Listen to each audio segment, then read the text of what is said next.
His prices were insane. So was his fraud. For anyone who lived in the New York metropolitan area during the 1970s and 1980s, those words were impossible to escape. Blasting from television sets and car radios at all hours, a frantic pitchman screamed about electronics deals that seemed too good to be true. The commercials became so iconic that Saturday Night Live parodied them. The catchphrase entered the American lexicon. But behind the screaming advertisements and discount stereos, something far more sinister was unfolding. What appeared to be a rags-to-riches success story was actually one of the most elaborate fraud schemes in American retail history, spanning nearly 2 decades and involving an entire extended family. This is the story of Crazy Eddie. Eddie Antar was born on December 18, 1947, in Brooklyn, New York. His family had roots tracing back to Aleppo, Syria, where his grandparents Murad and Tara Antar had worked in market stalls before immigrating to America. Eddie's father, Sam, was a retailer, so it surprised no one when Eddie followed the same path. In 1969, Eddie partnered with his father, Sam, and cousin Ronnie Gindi to open a consumer electronics shop called Sight and Sound on Kings Highway in Brooklyn. The business operated under a company called ERS Electronics, with the initials standing for Eddie, Rose, and Sam. From the beginning, Eddie displayed aggressive sales tactics that earned him a nickname on the street, Crazy Eddie. But within 18 months, the store was nearly bankrupt. Eddie bought out his cousin's stake. His father Sam retained his share, but stepped back from daily operations. In 1971, Eddie rebranded the store with the name everyone already called him, Crazy Eddie. This time, the formula worked. Eddie relocated to a bigger shop just blocks away. In 1973, he opened a second location in Syosset, New York. A third followed in Greenwich Village in 1975. The same year, he established corporate headquarters on Coney Island Avenue in Brooklyn. By 1977, Crazy Eddie had expanded into New Jersey with a store on Route 17 in Paramus. By 1981, the chain operated 10 locations, including a flagship store on East 57th Street in Manhattan's Upper East Side. The explosive growth had everything to do with advertising. In 1972, Eddie paid for an on-air radio spot on a local station. A disc jockey known as Dr. Jerry read the ad copy, which included the chain's slogan about prices being insane. But Dr. Jerry didn't just read the line. He screamed it with exaggerated, frenetic energy that practically jumped through the speakers. When Eddie heard the delivery, he immediately called the radio station and told the DJ to read it exactly the same way every single time. That disc jockey's real name was Jerry Carroll, and he would become one of the most recognizable pitchmen in advertising history. Starting in 1975, Carroll began appearing in television commercials, wearing his trademark outfit of a blue sport coat with a lighter blue turtleneck shirt. The commercials were deliberately chaotic. For the annual Christmas in August sale, Carroll would dress as Santa Claus while stagehands threw fake snowballs at him. By the 1980s, more than 7,500 different Crazy Eddie radio and television ads had been broadcast across the tri-state area. Carroll became so identified with the brand that many viewers assumed he actually was Crazy Eddie. Saturday Night Live's Dan Aykroyd created a parody character called Crazy Ernie. The commercials even appeared in the background of the 1984 Ron Howard film Splash. While Jerry Carroll became the public face of Crazy Eddie, the business remained firmly a family operation. Eddie controlled everything with an iron fist, surrounded by relatives who depended on him for their livelihoods and their silence. What the public didn't know was that fraud had been baked into the business model from the very beginning. The Antars deliberately falsified their books to reduce or eliminate taxable income. They paid employees off the books, avoiding payroll taxes. And they regularly skimmed thousands of dollars in cash from the registers. For every $5 Crazy Eddie reported as income, $1 went directly into the Antar's pockets, untaxed and unreported. In 1979, the family began depositing much of this stolen money in Israeli bank accounts. By the height of their fraud, the Antar family was skimming an estimated $3 to $4 million per year. In one offshore account alone, they deposited more than $6 million between 1980 and 1983. By 1983, the Antars faced a problem. They had accumulated so much illicit cash that hiding it was becoming increasingly difficult. Eddie devised a counterintuitive solution: take the company public. Going public meant more scrutiny and more audits, but it also meant a massive payday and a way to legitimize wealth accumulated through years of tax evasion.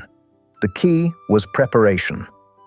Starting in 1979, Eddie initiated a scheme to gradually reduce the amount of skimming each year.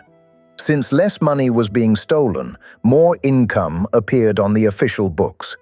This created the illusion of dramatically increasing profit margins. The numbers were staggering. From 1980 to 1983, Crazy Eddie's actual profits increased by approximately 13%. But the reported profits increased by nearly 171%.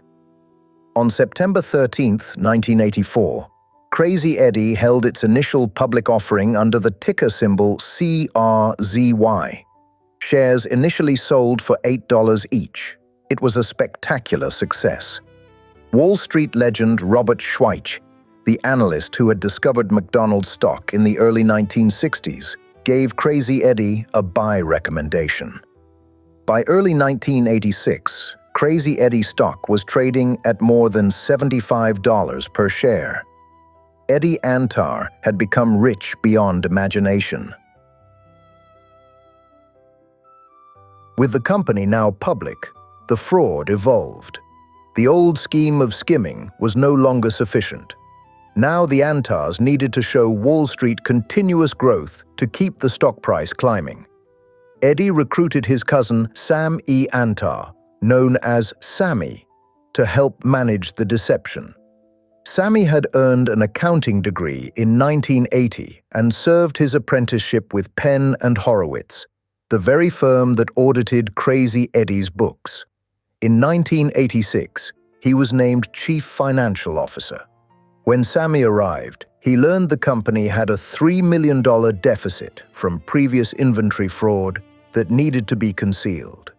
He was also told to find ways to show 10% growth in same-store sales. Sammy devised an ingenious solution that prosecutors would later call the Panama Pump. The millions of dollars the Antars had deposited in Israeli banks were transferred to accounts in Panama, which at the time had some of the strictest bank secrecy laws in the world. These Panamanian accounts were opened using false names. Family members withdrew funds from the Panamanian accounts as bank drafts, which are non-negotiable instruments that avoided disclosure requirements. These drafts were then deposited into Crazy Eddie's legitimate business accounts and recorded as sales revenue. The skimmed money was literally laundered back into the company to inflate reported profits. By reinvesting $2 million of previously skimmed funds through this scheme, the Antars raised an extra $5.1 million by selling additional shares. Eddie and his father personally pocketed an extra $3.2 million from the inflated share price. The Panama Pump was just one piece of the puzzle. Crazy Eddie also engaged in massive inventory fraud. For the fiscal year ending March 1, 1985, Crazy Eddie falsified inventories by $3 million. The next fiscal year, that amount increased to between $10 and $12 million. By fiscal year 1987, They were falsifying inventories by between $22.5 and $28 million. The methods were brazen. Auditors from Peatmarwick, Maine, only observed inventory counts in roughly half of Crazy Eddie's stores. In stores being audited, boxes of electronics would be stacked high and deep on warehouse shelves. What the auditors didn't know was that many stacks were hollow. Boxes in the middle were empty. The company also convinced vendors to ship merchandise before year-end, but hold off on billing until after the audit was complete. This meant inventory showed up on the books without the corresponding accounts, payable, liability. Perhaps most audaciously, the Antars gained access to their auditors' work papers. They discovered that the audit manager routinely left his keys in a small paper clip box in an unsecured desk. Knowing exactly what their auditors were planning to check made it far easier to conceal the fraud. Cracks in the empire appeared unexpectedly. On New Year's Eve 1984, just months after the IPO, Eddie's wife and sister caught him with another woman. The discovery destabilized his marriage and the elaborate family system keeping the fraud concealed. By 1987, the fraud shifted dramatically. Sammy Antar was no longer trying to show profitability. He was scrambling to disguise previous frauds. The company also began losing money for the first time in nearly 2 decades as competition increased and consumer electronics prices fell. Desperate to avoid reporting losses, Crazy Eddie generated $20 million in phony debit memos, fake chargebacks, claiming discounts from vendors that never existed. In October 1986, the stock had fallen to $17.50 per share. In December, Eddie announced his resignation. By then, he had already cashed out shares worth between $25 and $30 million. By spring 1987, Crazy Eddie stock was trading below $10 per share. Eddie attempted to take the company private again, but another electronics retailer was watching. Elias Zinn of Houston, partnering with management consultant Victor Palmieri, purchased $17.5 million worth of stock, representing 7.5% of outstanding shares. As takeover rumors spread, analysts began examining the books closely. They discovered that while stockholders had lost money since the IPO, Eddie had sold 6.5 million shares worth $74 million. On November 6, 1987, Zinn became the new owner and immediately dismissed the Antar family. When financial analysts completed their preliminary audit weeks later, they discovered the inventory was short by $40 to $50 million. The final audit revealed the true scope: $80 million in missing or fictitious inventory. By June 1988, suppliers demanded liquidation. The closing began in March 1989, with 17 of 43 stores shuttering. On June 21st, Crazy Eddie filed for Chapter 11 bankruptcy. By autumn, the chain was down to 18 stores.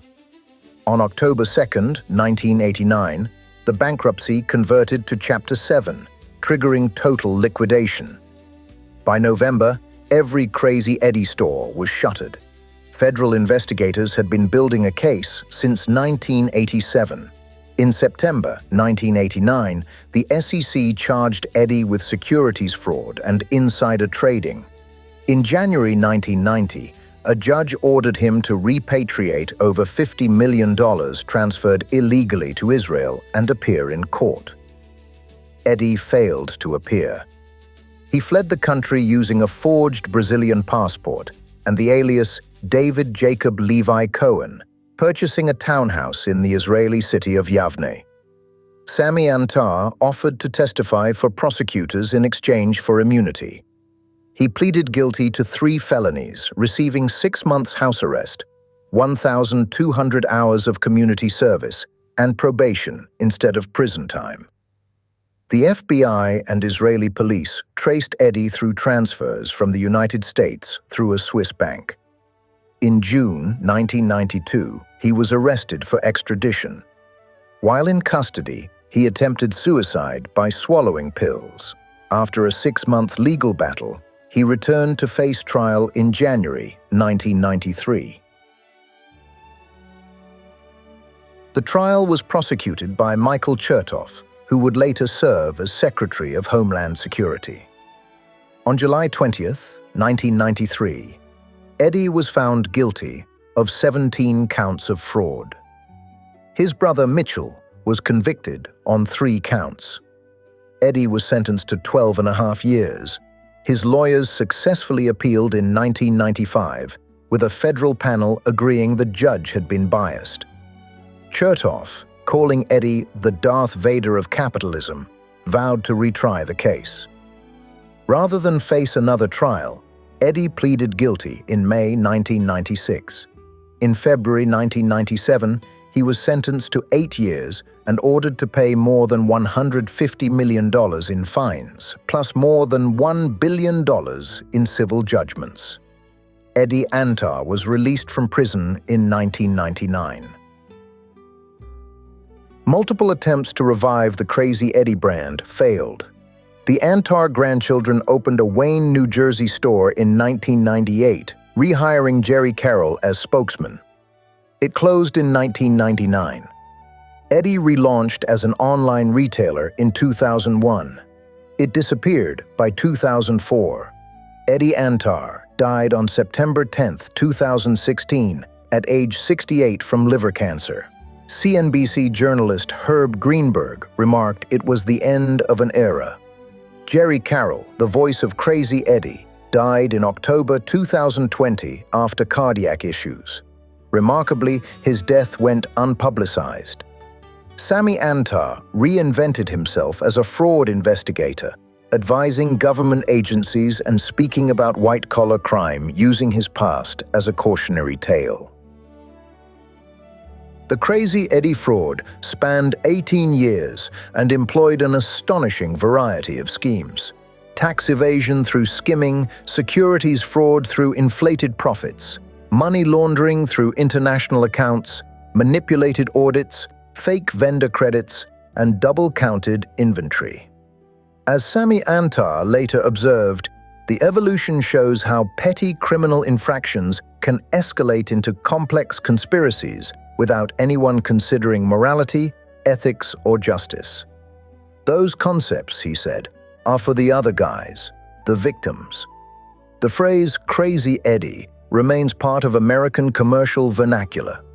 Futurama created a robot tribute called Malfunctioning Eddie.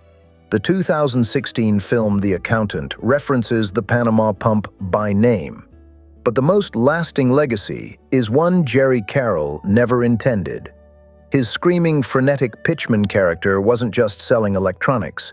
He was covering up one of the biggest frauds in American retail history. His prices really were insane, just not in the way anyone thought.